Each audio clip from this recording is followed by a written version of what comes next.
Não, tá ótimo. Obrigado, viu? Gente, bom dia a todos. Vamos à prece inicial, então? Então, fechemos os nossos olhos. Vamos agradecer a Jesus, o Mestre querido, por este momento estar aqui nesta casa, junto com os companheiros, que nós possamos usufruir deste momento em prol dos nossos espíritos, do entendimento, e que nós, ao sairmos aqui, nesta radiosa manhã de domingo, possamos nos sentir reconfortados, com Jesus no coração e na mente, para mais um dia, mais uma semana, em que nós aqui estamos. Senhor Jesus, em Teu nome, abençoe-nos e abençoe esta casa de oração, e assim nós iniciamos a atividade da manhã. Que assim seja. Muito bem, então, agradecendo o convite mais uma vez aqui da casa, nós já estivemos aqui em outras oportunidades, é sempre uma satisfação estar com vocês, e na manhã de hoje, para refletir com vocês o tema pensamento e vida. E é um convite para que a gente possa se aprofundar depois no assunto. Quem gosta de mexer aí com a internet, quem gosta de ter o livro à mão, como disse aqui o companheiro, não é? Que a gente possa, então, diante deste tema, realmente pensar na vida. Quando a gente fala em pensamento e vida, pensamento, você pode pensar assim, já pensar, não é? Puxa, mas pensamento dá palestra? Porque pensou, está pensado, né? Ninguém tem nada com isso. Mas nós não imaginamos o que determina o pensamento na nossa vida. Tudo começa pelo pensamento, do lado de cá e do lado de lá. No nosso dia a dia, o pensamento é determinante. Somos nós que vamos escolher se nós seremos felizes naquele dia ou se nós ficaremos infelizes, diante do que nós passaremos naquele dia, naquela semana, e que na verdade nós não sabemos. Nós gostamos de ter o controle das coisas. Quando nós perdemos o controle, nós ficamos desesperados. Nós gostamos tanto de controlar que nós inventamos instrumentos para isso. Por exemplo, o relógio, para que a gente possa controlar o tempo, como se nós pudéssemos controlá-lo. Nós inventamos máquinas, inventos mil. E, na verdade, a pergunta é: que controle nós temos da vida? Então, diante deste pensamento, nós temos que entender que o controle está nas mãos de Deus. Nós podemos participar. O barco não está à deriva, porque a coisa lá é muito organizada. Então, já que nós não temos esse controle total, nós podemos, pelo menos, controlar os nossos pensamentos e educar as nossas emoções. E assim nós sofreremos menos. Quando nós falamos de pensamento e vida, nós recorremos aqui ao livro também intitulado Pensamento e Vida. Quem conhece esse livro? Levanta a mão, vamos ver. Ninguém ouviu falar? Não?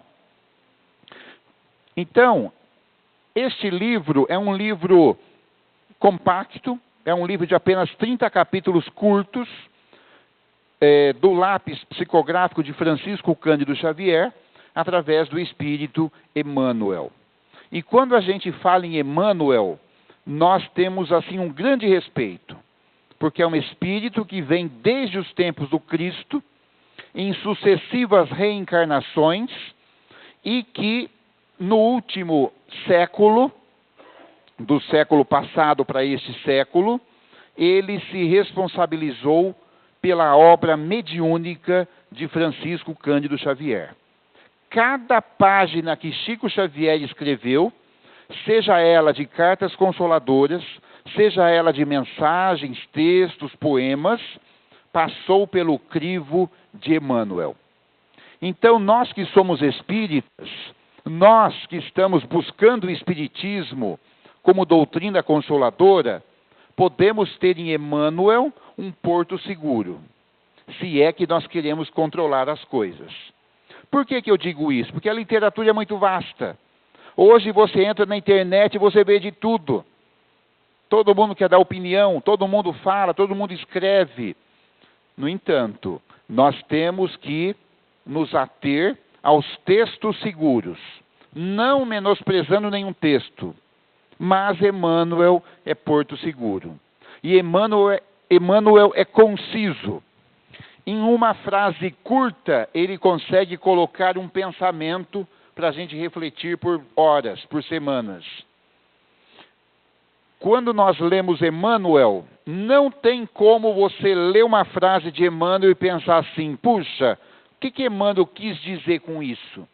Ele quis dizer exatamente o que está escrito ali. Nem mais, nem menos, porque ele tomou esse cuidado. Tudo o que ele colocava no papel, ele realmente colocava para que a gente entendesse de uma forma muito clara. 30 capítulos, e para a alegria dos senhores, nós vamos falar só uns 3. Porque não caberia no tempo que nós estamos aqui para a nossa conversa. Mas cada capítulo não daria uma palestra, daria logo um congresso inteiro. De tão profundo que nós buscamos esta questão. Já de início, eu trago para os senhores o seguinte, olha lá o que diz Emmanuel. Logo na introdução, ele diz assim, repontam do cérebro como flores que rebentam do solo, sem pertencerem no fundo ao jardim que as recolhe. Aqui Emmanuel faz uma comparação entre o pensamento, a mente pensante, e quando eu falo em mente pensante, não fiquem só ao termo cérebro, porque o cérebro é físico. A mente ela é mais além, ela está no espírito. Então ele faz uma comparação aqui do pensamento, da mente humana, com o jardim de flores. E ele termina assim, ao jardim que as recolhe por nascerem da bondade de Deus, que conjuga, porque Deus sempre junta. Por exemplo, o sol e a gleba, a fonte e o ar, o adubo e o vento, para nelas instilar a cor e a forma, a beleza e o perfume. O que quis dizer Emmanuel aí? Exatamente o que está escrito. Ele quis dizer exatamente que as flores nascem do chão, mas não pertencem ao chão, pertencem a Deus. Da mesma forma que o pensamento nasce na mente do espírito, mas não pertence ao espírito, pertence a Deus, porque nós somos criados por Deus. Então, olhe que importante. Então, olhe, veja lá o que nós vamos pensar. Olhe que responsabilidade. Então, quando nós chegamos aqui e falamos, como fizemos há poucos minutos, em nome de Jesus, é uma responsabilidade grande. Quando nós chegamos numa casa espírita, num templo evangélico, numa casa católica, onde se fala no Cristo, e nós falamos aqui, estamos em nome de Jesus, este pensamento já é uma responsabilidade. Porque Jesus está passando para nós uma procuração em branco, para falar no nome dele. E a gente sabe que a gente só passa a procuração para quem a gente confia. Porque o sujeito pode até vender nossos bens diante de uma procuração. Hoje, nestes minutos aqui que nos cabe, a gente poderia falar muita coisa de pensamento. Os filósofos, psicólogos, tudo que é teólogos já falaram sobre pensamento. Mas, como nós somos espíritas, e para que a gente tenha assim vamos dizer, um assunto mais enxuto, não é? Nós vamos falar do pensamento com base somente em Emmanuel hoje. E daí vocês vão poder refletir para as outras correntes filosóficas, vamos dizer assim. Tudo bem? O primeiro capítulo que eu vou citar, e vou citar uns 2, 3, 4 no máximo. O primeiro capítulo se chama O Espelho da Vida. O que Emmanuel diz? A mente é o espelho da vida em toda parte. Então, quando nós pensamos, nós vamos determinar o nosso destino. Quando nós pensamos lá no plano espiritual, antes de reencarnar, nós estivemos determinando nossos destinos aqui nesse momento. Só para vocês terem uma ideia, a seriedade da coisa, até mesmo o corpo que nós ocupamos neste momento, ele foi determinado por o nosso pensamento anterior. Então agora não dá para reclamar. Que está assim, que está assado, que tem que consertar isso, não está bem isso. Nós que determinamos. Quer ver uma outra coisa que você pode determinar? Você acha que depois de desencarnado nós passaremos pelo umbral? Depende do seu pensamento. Porque o umbral não é geográfico, ele é mental. Tem muito espírita aí dizendo, quando eu desencarnar eu vou ter que ir para o umbral. Vai ter que ir, ele vai acabar indo mesmo. Porque o pensamento é determinante. Então, meus amigos, por exemplo, não pense em umbral. Pense em algo melhor. Se Deus quiser, Ele quer e eu quero, eu tenho um pensamento que aqui desencarnado, apesar de tudo que eu faço ou não faço, eu serei acolhido da melhor forma possível. É um pensamento. Então, a mente é o espelho da vida em toda parte. Por isso, cuidado, entre aspas, não é, com o pensamento. Quando nós pensamos alguma coisa e contamos para alguém, alguma intenção, alguma motivação, então a gente chega para o amigo e fala, olha, eu estive pensando, acho que eu vou fazer tal coisa. Ele não fez ainda, ele só pensou. Olha como o pensamento é determinante da vontade. E aí o amigo fala, você já pensou bem? Não fala assim? O que ele está dizendo? Ele está nos convidando a uma reflexão maior. Ou então ele diz, meu amigo, pensa bem. Porque depois que você tomar essa decisão, aí vai ser difícil voltar atrás. E a gente fala, acho que eu vou pensar melhor. Vou deixar para resolver semana que vem. Aí eu estou com a cabeça mais fresca. É assim que funciona. Este é o pensamento. Por isso, Emmanuel diz que o pensamento é o espelho da vida. Do capítulo 1, nós vamos dar um pulo para o capítulo 20. Vou mudar aqui, ó. Pronto. Eu estou mudando os slides porque, na verdade, o Pensamento e Vida é uma palestra, mas pode ser também um seminário. De 2, 3, 4 horas, quanto você quiser. Nós temos 30 capítulos para estudar. Não é? Vou marcar, ele já está falando aqui. Então vocês já estão convidados. Pensa nisso. Pensa num sábado, olha aí. Vamos lá, nós estamos aqui para trabalhar. Gente, no capítulo 20, nós temos o hábito. E Emmanuel diz o seguinte, olha que primor. O hábito é uma esteira de reflexos mentais acumulados. Gente, nós acumulamos esses hábitos, não é de agora. Meu pai já era assim, eu puxei para o meu pai. Nossos hábitos acumulados vêm e provêm de outras reencarnações. Gente, se bobear, nós entramos aqui na casa espírita, vestidos de romanos, e querendo perseguir cristãos. Se bobear. De vez em quando a gente escorrega e critica a religião do vizinho. Você viu fulano? Você está perseguindo o cristão da mesma forma. Você não está mandando para os leões, mas a perseguição existe. O que falam dos espíritas? Estão perseguindo. Se bobear, nós entramos aqui na casa espírita, montados num elefante todo enfeitado, como a gente fazia lá na Índia. E entra aqui esmagando todo mundo que estiver no caminho. Então, percebam que os hábitos, eles provêm dos outros séculos. E, terminando aqui só a frase de Emmanuel, operando constante indução à rotina.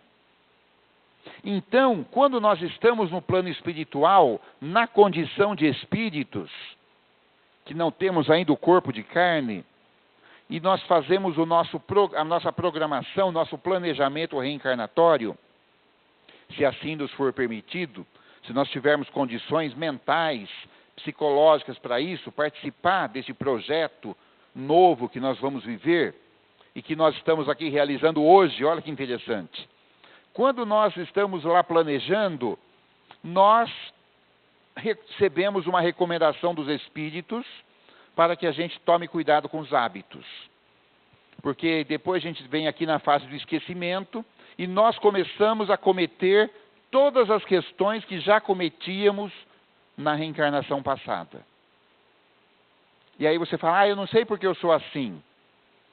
Eu acho que está em mim isso, está mesmo. Desde o século passado, desde o século retrasado. Então, quando a gente reencarna, repito, os Espíritos recomendam para que a gente busque o novo. Tanto é que nós estamos hoje na doutrina espírita, que é uma coisa nova, doutrina nova, fresquinha, top de linha, freio ABS nas 4 rodas. Espiritismo é bom. Outro dia eu falei isso numa palestra, a senhora falou, eu gostei muito do que você falou, só não entendi o negócio do BS. Falei, depois você uma pergunta para o seu marido. Ele vai explicar o que é freio ABS nas 4 rodas. É negócio? Não é? Pensa sobre isso. Então, gente, nós chegamos aqui e, repito, cometemos a mesma questão, o mesmo equívoco de reencarnações passadas. Quando um nosso irmãozinho, porque é irmão, é preso, por exemplo, na Operação Lava Jato, a gente até comemora. Gente, prendeu o bandido, não é assim? Roubou, tem que ir para a cadeia. Quando nós comemoramos aqui, uma lágrima está caindo lá no plano espiritual. Porque algum espírito está olhando aquela situação e dizendo, que pena. Que pena quando alguém passa dos limites. Que pena quando um médium cai, como nós estamos vendo agora. Você fala, que pena, podia ser tão diferente. Mas não é culpa de Deus, é condição do homem. Já que tudo começa no pensamento. Então, eu costumo brincar assim, nós já estamos em 2019. Era das mudanças, da data limite, para que o espírito enxergue a luz no fim do túnel. Então, eu costumo brincar, viu gente? 2019, tem uma emissora famosa que fala assim, tente, invente. Aí eu completo, faça um 2019 diferente e cometa pelo menos um erro diferente, se for cometer erro. Porque quando a gente comete o erro, os espíritos lá falam, meu Deus, de novo. Esse sujeito não se emenda. E não é à toa que Humberto de Campos, através de um dos livros de Chico Xavier, Humberto de Campos nos conta uma história singular. Não sei se eu já contei aqui da outra vez que eu estive, mas sempre tem gente que não ouviu, não é? Que é a história da cerca. Já ouviram ou não? Contei aqui. Conta Humberto de Campos, numa das crônicas com Chico Xavier, que um garoto jovem, de 20 e poucos anos, lá nos tempos antigos, o pai desencarnou, e ele, jovem ainda, assumiu a fazenda dos pais. Fazendeiro, fazendão. Muitos alqueires de terra. E esse jovem, então, começou a administrar a fazenda, nem 30 anos ele tinha. E aí, um dia, ele pegou o cavalinho, pegou o seu cavalo, começou ali a andar pela fazenda, que era muito grande, e ele chegou, de repente, numa cerca. Era uma cerca de arame farpado que delimitava a fazenda com a fazenda do vizinho num determinado trecho, porque o negócio era muito grande. E ele, olhando aquela cerca, ele pensou assim, começa pelo pensamento. Ele pensou assim, essa cerca está no lugar errado. O meu pai já dizia, o meu avô já dizia para o meu pai, que dizia para mim que essa cerca está no lugar errado. E do lado da cerca, assim, passava um riacho. Um pequeno riacho, quase um fio de água. E ele pensou assim, e aquele riacho é nosso. Meu pai não teve coragem de mudar a cerca, nem meu avô, mas eu tenho coragem. Ele chamou os empregados, mandou arrancar aquela cerca e avançou a cerca 200 metros para o lado do vizinho. Ele comeu 200 metros do terreno do vizinho naquela área. E o riacho ficou para o lado dele. Vocês acham que o vizinho gostou? Não. O vizinho gostou? Não. Odiou. E deu briga. E deu discussão. E vieram tirar satisfação. E ali, na hora da confusão, aquele tempo, o negócio era na bala. Deu morte. E o morto foi ele. 20 e poucos anos. Chegou no plano espiritual desesperado. Porque ele não esperava. E aí ele conversou com os espíritos, mas e agora? Os espíritos disseram, agora você fica aqui, vai aqui passar por estágios, vai trabalhar, e o único remédio se chama reencarnação. Aguardar uma nova oportunidade. E ele ficou lá por anos, 30, 40 anos, quando veio a oportunidade da reencarnação. Na hora de planejar a vinda dele, os espíritos falaram, bom, agora você vai reencarnar. Só que agora tem uma novidade. Você não vai reencarnar na sua família. Você vai reencarnar na família do vizinho. Do seu inimigo. Já viram isso? Gente, até a gestação foi difícil. O menino queria nascer, não. A mãe teve que ficar de repouso o tempo todo. Quando o menino nasceu, era terrível. E aí foi crescendo, o menino rebelde. Parecia que ele era um estranho no ninho. Já viram alguém assim? Parece que está no lugar errado. Parece que aquela família não é a sua. Parece, não é? E aí, vocês sabem que toda história se repete. A nossa história se repete porque nós só aprendemos pela repetição. Não tem jeito. Se der muita novidade, a gente passa os pés pelas mãos.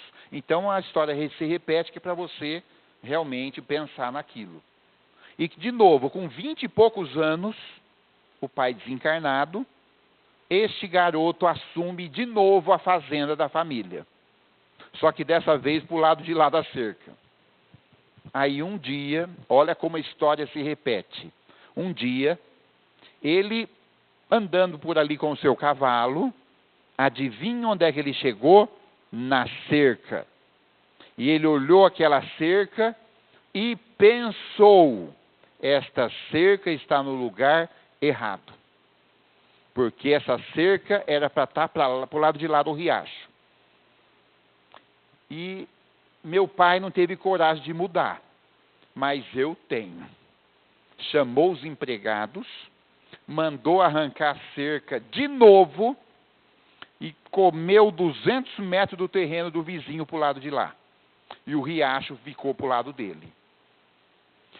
O vizinho gostou? Não.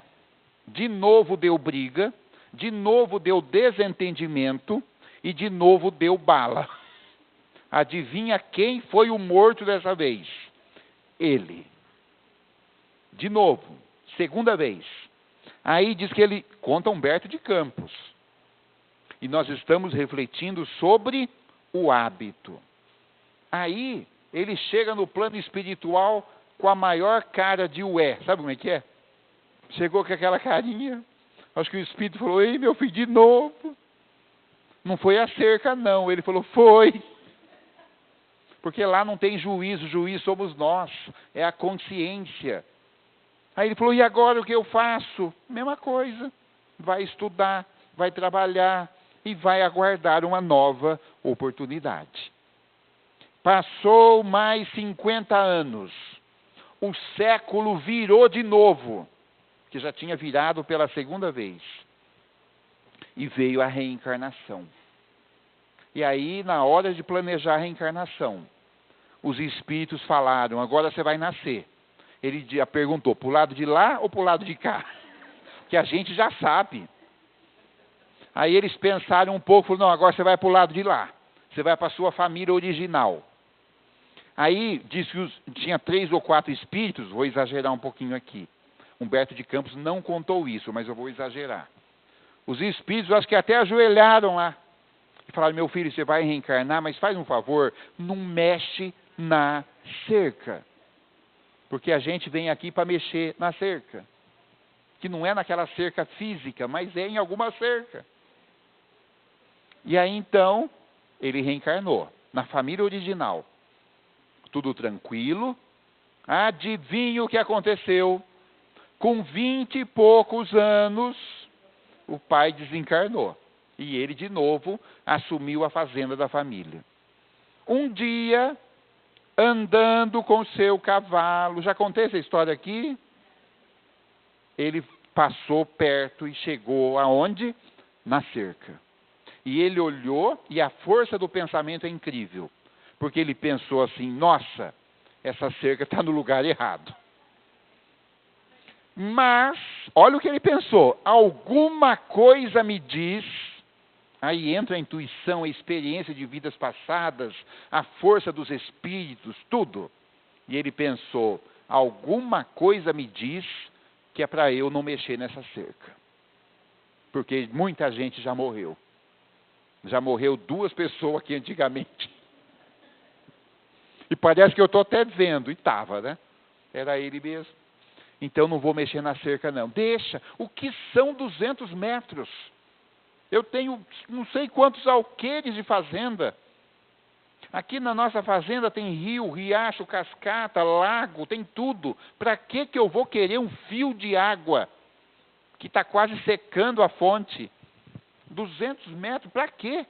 Deixa a cerca aí. E aí diz que veio o irmão dele, com outro cavalinho mais novo, né?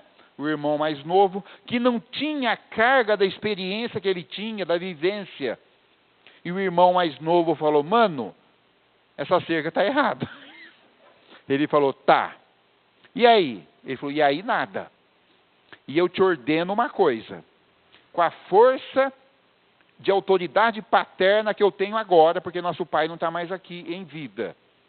Eu determino, mando, ordeno que você nunca na sua vida mexa nessa cerca. Porque não é para... Por quê? Porque não é para mexer. Estou mandando. Ele falou, tá bom. Lá no plano espiritual, os espíritos falaram, graças a Deus. Resolvemos o problema da cerca. Mas foram 3 séculos para resolver. Essa história não é diferente da nossa. Não é. Não é. Cada um tem a sua história.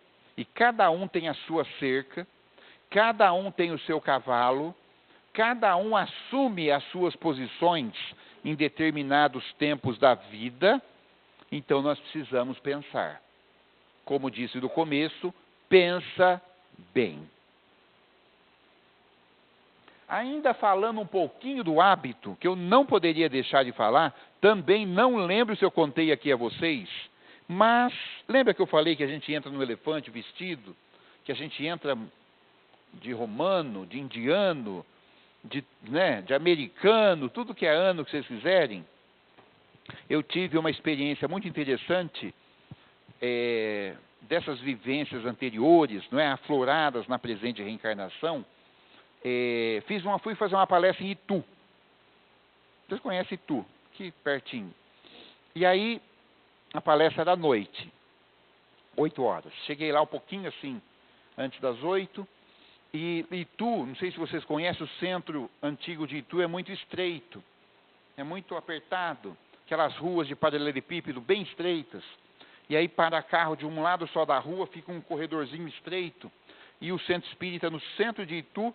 Aí eu cheguei ali, fui devagarinho, né? E identifiquei o centro ali, primeira vez que eu tinha ido àquele centro.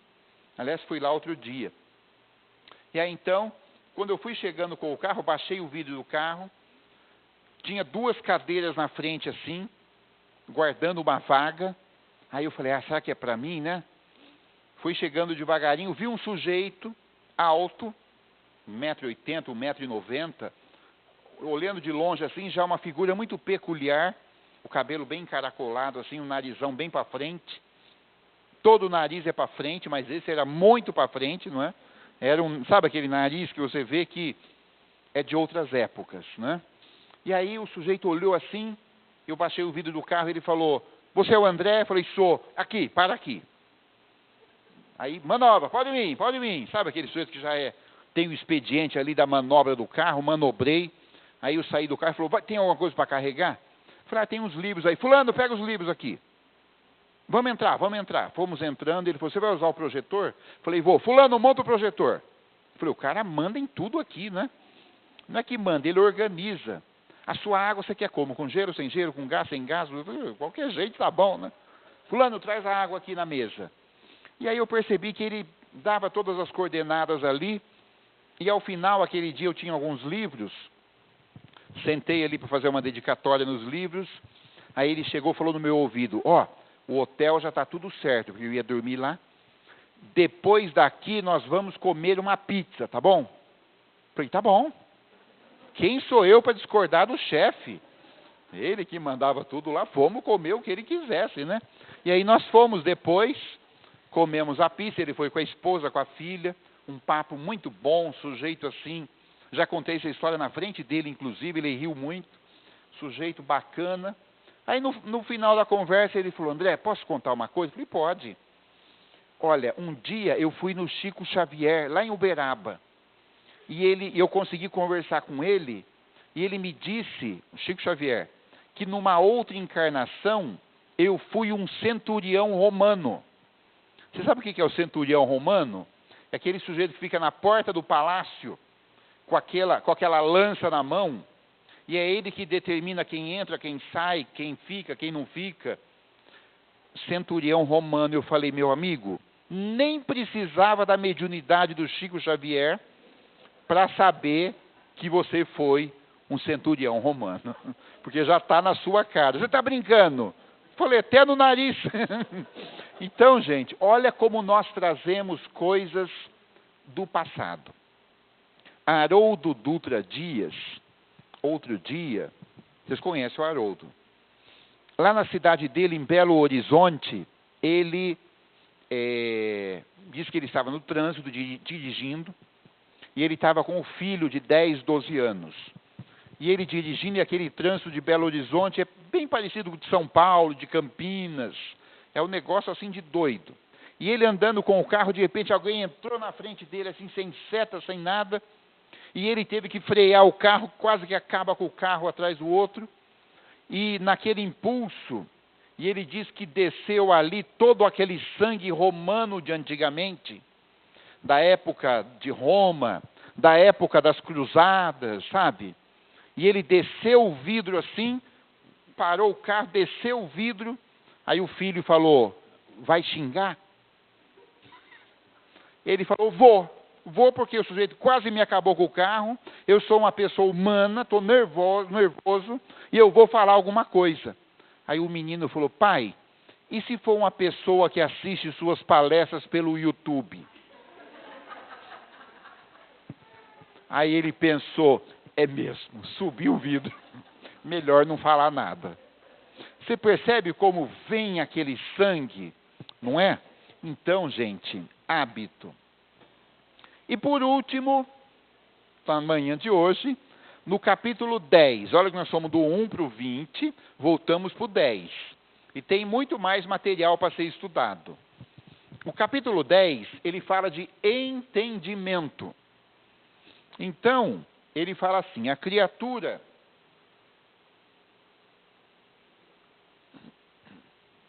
interessada na produção de reflexos mentais, protetores de sua senda, não dispensará o entendimento por alicerce do trabalho renovador. Entendimento que simbolize fraternidade operante.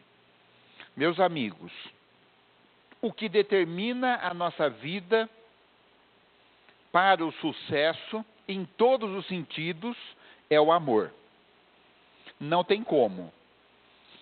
Cada vez que nós erramos, é porque, provavelmente, nós deixamos de observar as leis do amor. Cada vez que nós erramos, é porque provavelmente, é evidente que tem exceções, nós provavelmente não observamos o outro e pensamos só em nós. Foi algum egoísmo, orgulho, provavelmente.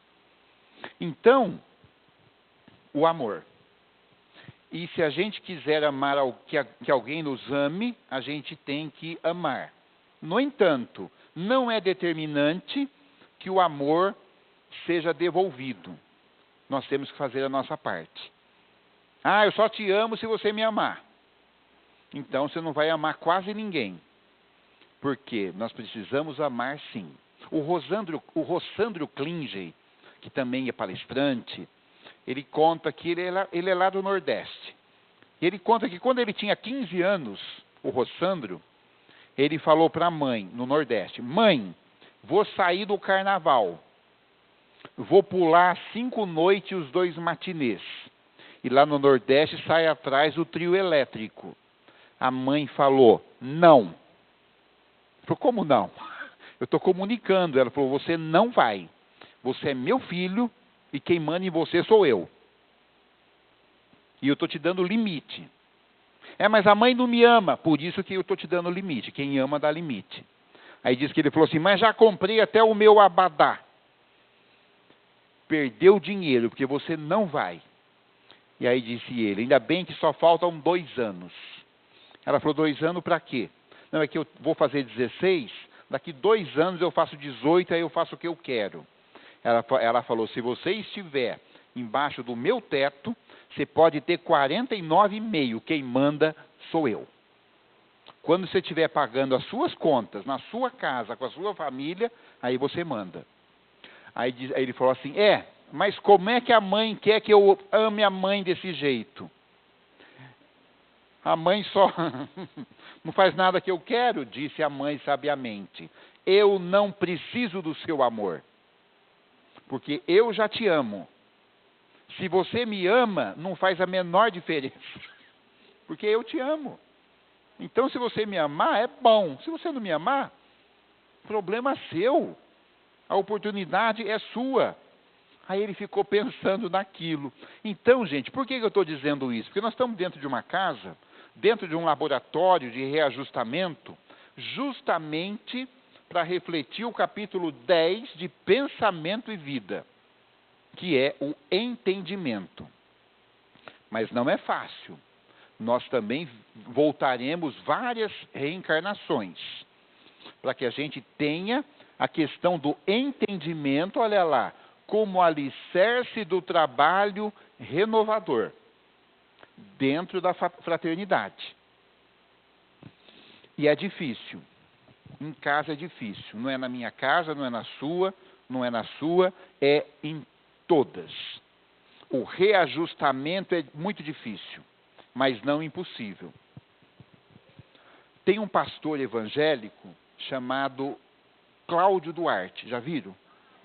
Vai no YouTube, bota lá, é uma peça. E ele conta, falando sobre entendimento, sobre relacionamento, que a esposa dele falou para ele, me leva no cabeleireiro. Você viu esse vídeo? Ele falou, tá bom. Levou no cabeleireiro. Era umas 8 da manhã. Aí ela falou, vem me buscar às 10. 10 horas eu estou pronta. Ele falou, não. Quando você estiver pronta, de verdade, em pé aqui na rua, na calçada, pronta para ir embora, aí você me manda um WhatsApp, aí eu venho aqui, passo com o carro e te pego. Ela falou, tá bom. Ela não mandou o WhatsApp 10, não. Mandou 10h49. Porque o cabeleireiro sempre atrasa. Vocês devem ter essa experiência. E aí, ele contando que chegou assim, para pegar ela mandou o WhatsApp, ele chegou, ela estava realmente em pé, lá na calçada, pronta para ir embora. Ele parou o carro, nem desligou o carro. Quando ela colocou a mão na maçaneta, ela fez assim para ele. E voltou para dentro. Ele falou que teve vontade de descer do carro, pegar ela, jogar dentro do carro assim, porque não é possível que uma pessoa faça isso. Ele avisou que era para ela avisar quando tivesse pronto. Ela volta lá para dentro resolver não sei o quê. Provavelmente vê um sapato, uma sacola, alguma coisa assim. Aí ele pensou, e na palestra ele fala, gente, aí eu criei uma técnica minha, para que eu não fique nervoso, para que eu entenda. Ele falou assim, eu faço assim, eu faço de conta que não é a minha mulher, é a mulher de alguém. Porque os outros a gente tem paciência, porque não tem o problema kármico. Ele não disse isso, eu que estou dizendo. Então, você acha que é uma vizinha, uma conhecida, porque se você for fazer um favor para alguém, você me pega lá, pego, claro. Se você chegar na porta e falar, pera um pouquinho, você fala, claro, eu estou esperando. Mas a mulher da gente, o filho da gente, a sogra da gente, é problema sério. Então, se nós quisermos entender, nós teremos que ter um mecanismo de entendimento. Só para fechar esse capítulo, eu gosto muito de uma história onde um amigo falava para outro, os dois casados, aí um amigo falou para o outro, olha, estava falando de esposa, tal, ele falou, olha, minha esposa eu trato assim, eu me levanto às 5 horas da manhã e vou preparar o café da manhã dela, mas é um café da manhã de novela, pego aquela bandeja, as torradinhas que ela gosta, os brioches, lembra dos brioches do Caco Antibes? Faço o suco de laranja dela na hora, espremida a laranja na hora, coloco lá o leite com café que ela gosta, fumegante, vou lá no jardim, colho uma florzinha para colocar ali num vidrinho para levar para ela. Aí, aliás, eu conto isso, o pessoal quer o endereço do cara, né? Que é o WhatsApp do marido, que não é possível um marido desse, né? Aí eu levo o café às 6 da manhã em ponto. Acordo ela suavemente, e quando ela acorda, ela começa a tomar o café da manhã, fala um bom dia, ela começa a tomar o café da manhã. Enquanto ela toma o café da manhã, eu vou preparar o banho matinal dela. Coloco na banheira os sais, as pétalas de rosa, e aí ela termina o café da manhã, vai para o banho. Ali ela fica mais ou menos 1h30, relaxando. Enquanto isso eu dou uma ajeitada na casa.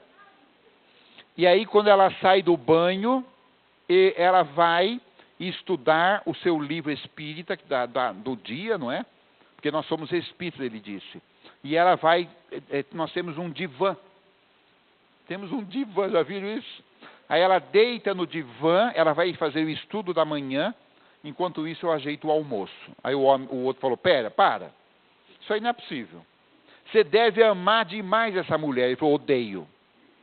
Ele falou, como assim? Não estou entendendo. Eu não posso nem ver essa mulher na minha frente. Eu odeio. É que nós somos espíritas. Então, eu já quero resolver tudo nessa encarnação. Porque a vida é eterna. Nós somos para sempre. Então, terminada essa reencarnação, que vai terminar daqui a pouquinho, 50, 60, 70, 80 anos, 90 no máximo, 100 se chegar, aí já está resolvido, nunca mais quero ver esse espírito ruim na minha frente. Entendimento. Gente, então é isso. Brincadeiras à parte, eu só queria encerrar minha fala dizendo o seguinte: o pensamento, segundo Emmanuel, é tão importante e ele existe. Porque o pensamento ele é fluídico. O pensamento é condensação de energia. É pensamento. Como é que a prece funciona? São ondas vibratórias, eletromagnéticas. Como é que você faz uma prece aqui e alguém recebe essa prece lá do outro lado da vida? Numa colônia distante, até no umbral? É mágica? Não. É ação do pensamento. Da mesma forma é o mecanismo do passe. A imposição de mão, a descarga eletromagnética e o pensamento associado. Então, quando nós pensamos, nós produzimos matéria mental. Aqui, se eu pudesse olhar para vocês, estou olhando evidentemente, Mas se eu pudesse sentir o que vocês estão pensando, ver o que vocês estão pensando, cada pensamento aqui teria uma cor diferente. Às vezes, umas cores diferentes. Mais do que um arco-íris, porque o arco-íris tem 7 cores. Então, acreditem, o pensamento é onda eletromagnética. O pensamento tem vibração. Ele vibra. A gente não faz vibração na casa espírita? Gente, vamos vibrar em favor dos doentes ali, que estão pegando o remédio aqui na frente e tal. Gente, isso aí funciona. Nós sabemos disso, é mecanismo de prece. O pensamento tem cheiro. É que nós não percebemos. E às vezes percebemos. Você nunca chegou na sua casa, estava um cheiro estranho? Você abriu e falou, gente, o gás está aberto. Nossa, que cheiro estranho, abre a janela. Meu Deus, que cheiro de enxofre, que espírito que está ali. Da mesma forma, você pode sentir perfumes de rosas. Aquele perfume de rosa gostoso, de repente passou algum espírito ali perfumando o seu ambiente. O pensamento tem densidade. Ele existe e pode levantar ou pode derrubar. Depende do seu pensamento. Então, Emmanuel diz que a mente é algo extremamente complexo, muito além da compreensão dos instrumentos físicos. Por isso, nós precisamos tomar cuidado com o que nós pensamos. Afinal, nosso pensamento criou a nossa própria vida. Então, agradecendo a presença de todos, nós sempre temos questionamentos. Porque nós somos seres pensantes, questionadores, estamos buscando respostas, e a gente sempre pergunta, quem sou eu? A gente sempre pergunta, qual é meu papel aqui e agora? E é para responder essas perguntas que nós temos hoje, por exemplo, a doutrina espírita. Um dia perguntaram ao Chico, Chico, como você vê a vida? Ele disse, eu vejo a vida como ela é. Perguntaram, Chico, como você vê as pessoas? E ele disse, eu vejo as pessoas como elas são. E perguntaram, e você? Ele falou, eu continuo o mesmo. Então, gente, a ideia é de ver as pessoas como elas são. Não querer do outro o que ele não pode dar. E a gente vive querendo achar que o outro tem que ser como a gente quer. Não como ele é. Gente, ele é outro espírito. Ele é apartado de nós.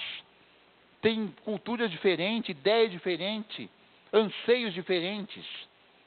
Nós temos que parar de pensar em ver o mundo como a gente queria que ele fosse. Nós temos que ver o mundo como ele é. E lutar, pelejar para melhorar este mundo. Deixar aqui o nosso quinhão. E deixar o nosso legado em forma de coisa boa. E eu encerro, eu não sei também se eu já disse aqui esta frase, mas Clarice Lispector nos deixa uma frase interessante. Ela diz assim, por onde passei, procurei deixar o melhor de mim mesmo. Se não fui notado, é porque não me enxergaram com os olhos do coração. Clarice Lispector. Então, pensa bem, o que nós vamos fazer. Muito obrigado a todos, gente. Bom domingo para vocês. Obrigado.